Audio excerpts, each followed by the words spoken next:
আজি অত্যন্ত দুৰ্ভাগ্যজনক যে আমাৰ যিসকল বিষয়া আছে তেওঁলোকে ৰুল অফ দি ল মানি চলিব লাগে, সংবিধান মানি চলিব লাগে, কিন্তু এতিয়া মানে কলিকাল, এতিয়া ছাগলীয়ে চেলেকে বাঘৰ গাল তেনেকুৱা হৈছে, কালৰো কাল কলিকাল, ছাগলীয়ে চেলেকে বাঘৰো গাল তেনেকুৱা হৈছে। এতিয়া আমাৰ যিসকল বিষয়া, বিশেষকৈ DC আৰু SP সকল, যিবোৰ জিলাত এইবোৰ ঘটনা ঘটিছে, তেওঁলোকে অক্ষমনীয় অপৰাধ কৰিছে। তেওঁলোকে মুখ্যমন্ত্ৰীৰ ভৃত্যৰ দৰে তেওঁলোকে ব্যৱহাৰ কৰি আছে।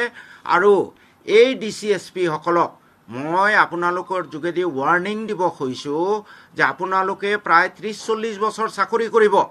আপোনালোকৰ এই বাপেক হিমন্ত বিশ্ব শৰ্মা সদায় নাথাকে আপোনালোকক প্ৰটেকশ্যন দিবলৈ। ব্ৰহ্মপুত্ৰ নদীৰ মাজেৰে বহু পানী ভটিয়াই যাব, ৰাজনীতিৰ চকৰি ঘূৰি থাকে, আৰু আপোনালোকে এই সংবিধান ভায়োলেট কৰাৰ কাৰণে, আপোনালোকে rule of the law violate কৰাৰ কাৰণে আপোনালোকক জবাবদিহি কৰা হ'ব। আপোনালোকে হুঁচিয়াৰ থাকক। You will face the consequences.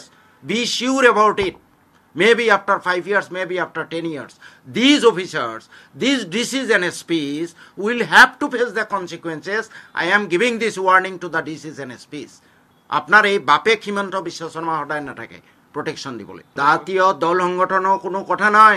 Nobody, no one can violate the provisions of constitution. এইখন আটাইতকৈ ডাঙৰ দল সংগঠন, ৰাজনৈতিক দল এইবোৰতকৈ এইখন ডাঙৰ। কোনোবা দল সংগঠনে যদি ভুল কৰিছে পানিছমেণ্ট খাব লাগে তেওঁলোকে, আৰু তাৰ পানিছমেণ্ট নোখোৱাৰ কাৰণে DC SP দায়ী হ'ব আৰু দায়ী কৰা হ'ব। মই ৱাৰ্ণিং দিছোঁ তেওঁলোকক। আজি অত্যন্ত দুৰ্ভাগ্যজনক যে আমাৰ যিসকল বিষয়া আছে তেওঁলোকে ৰুল অফ দি ল মানি চলিব লাগে, সংবিধান মানি চলিব লাগে, কিন্তু এতিয়া মানে কলিকাল, এতিয়া ছাগলীয়ে চেলেকে বাঘৰ গাল তেনেকুৱা হৈছে, কালৰো কাল কলিকাল, ছাগলীয়ে চেলেকে বাঘৰো গাল তেনেকুৱা হৈছে। এতিয়া আমাৰ যিসকল বিষয়া, বিশেষকৈ DC আৰু SP সকল, যিবোৰ জিলাত এইবোৰ ঘটনা ঘটিছে, তেওঁলোকে অক্ষমনীয় অপৰাধ কৰিছে। তেওঁলোকে মুখ্যমন্ত্ৰীৰ ভৃত্যৰ দৰে তেওঁলোকে ব্যৱহাৰ কৰি আছে। আৰু এই DC SP সকলক মই আপোনালোকৰ যোগেদি ৱাৰ্ণিং দিব খুজিছোঁ যে আপোনালোকে প্ৰায় 30-40 বছৰ চাকৰি কৰিব। আপোনালোকৰ এই বাপেক হিমন্ত বিশ্ব শৰ্মা সদায় নাথাকে আপোনালোকক প্ৰটেকশ্যন দিবলৈ।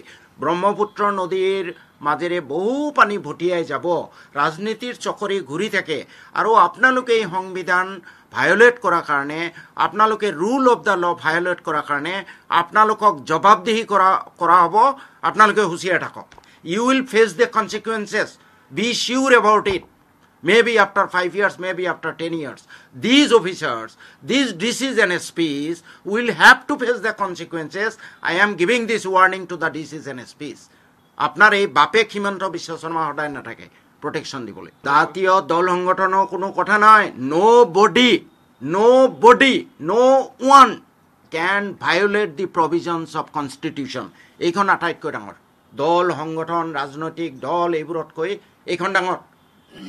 কোনোবা দল সংগঠনে যদি ভুল কৰিছে পানিছমেণ্ট খাব লাগে তেওঁলোকে, আৰু তাৰ পানিছমেণ্ট নোখোৱাৰ কাৰণে DC SP দায়ী হ'ব আৰু দায়ী কৰা হ'ব। মই ৱাৰ্ণিং দিছোঁ তেওঁলোকক।